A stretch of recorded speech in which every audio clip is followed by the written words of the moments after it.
ஹாய்ங்க, welcome to it's LG. சரி, ஒரு கதை சொல்கிறேன், கேட்குறீங்களா?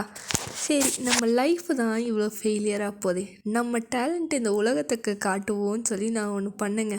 என்னன்னு கேட்குறீங்களா? கேக்கு. அது எப்படி வந்துச்சு, என்ன வந்துச்சு பாருங்க.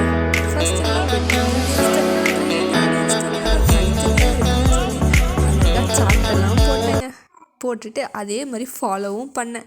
எல்லா ட்ரை இன்க்ரீடியன்ஸையும் ஒரு பாத்திரத்தில் போட்டு அதுவும் நல்லா சீவ் பண்ணி போட்டேங்க. வீட்டில் செய்கிற மாதிரியே செய்யணும்னு சொல்லி டம்ளர்லலாம் அளவு எடுத்து எல்லாம் மிக்ஸ் பண்ணி ஒரு ஓரமாக வச்சுட்டேன். அடுத்தது வெட் இன்க்ரீடியன்ஸ் தான். ஸோ தயிர் ஒரு 1/2 கப், அது கூடவே ஒரு லெமன் ஜூஸையும் எடுத்தேங்க. அதுக்கு முன்னாடி தயிரை நல்லா விஸ்க் பண்ணிக்கோங்க. ஏன் காமிக்கலன்னு கேட்காதீங்க, தனியாலாம் வீடியோ எடுக்கிறேன்னா காமிக்க முடியாது. நல்லா விஸ்க் பண்ணால் இந்த ரெண்டோட அசிடிட்டி சேர்ந்து பேக்கிங் பவுடர் என்ன வேலை செய்யுமோ அதை செய்யணுமா, ஆனால் எனக்கு செய்யலை. அடுத்து இது கூட ஒரு 1/4 கப் பால், 1/4 கப்பு எண்ணெய் தனித்தனியாக சேர்த்து மிக்ஸ் பண்ணுங்கள். ரொம்ப ஃபாஸ்ட்டாக மிக்ஸ் பண்ணிடாதீங்க, ஜென்டிலாக மிக்ஸ் பண்ணுங்கள். அப்போந்தான் ஏர் பபிள்ஸ் க்ரியேட் ஆகுமா. சொன்னாங்களே, நடக்கலை. அப்புறம் என்ன, ரெண்டையும் சேர்த்து கொலாபரேஷன் மோடு பண்ணுங்க. நல்லா மிக்ஸ் பண்ணணும். நாட் கடை கட் அண்ட் ஃபோல்டு. அது என்ன கட் அண்ட் ஃபோல்டெலாம் கேட்காதீங்க, புதுசாக இருக்குங்க. நம்ம வீட்டில் என்ன ஓவனாக இருக்குது, கேஸ் ஸ்டவ்வும் இட்லி குக்கர், உப்பு தான். 3த்தையும் வச்சு ப்ரீ ஹீட் பண்ணுங்கள் 10 நிமிஷத்துக்கு. டிஃபன் பாக்ஸை கேக் ட்ரேவாக மாற்றியாச்சு. பட்டர் க்ரீஸ் பண்ணி நம்ம பேட்டர் இதில் ஊற்றி ஒரு 20 நிமிஷம் பேக் பண்ணேங்க.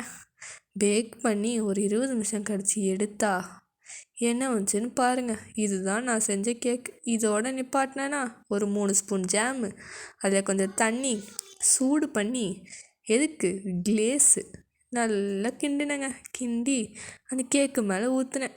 இதுதான் எனக்கு கிடைச்ச கேக். இதை விட ஒரு அற்புதமான செயல் இருக்குது, கேளுங்க. இதை கொண்டு போய் எங்கள் அப்பாட்ட கொடுத்தேங்க. எங்கள் அப்பா என்ன சொன்னார் தெரியுமா? ஏதோ ஒரு கேக்கு மாதிரியே இருக்குன்னார். அப்போ தான் எனக்கு ஃபீல் ஆச்சு, நான் செஞ்ச இந்த ஹனி கேக் இல்லைங்க, பேக்கடு இட்லியாக மாறின தருணம் இதுதான். என் சோக கதையை கேட்டுட்டிங்களா? பார்த்தீங்களா என் நிலைமை எப்படி போயிட்டுருக்குன்னு? சோ. சரி, இதை விடுங்க.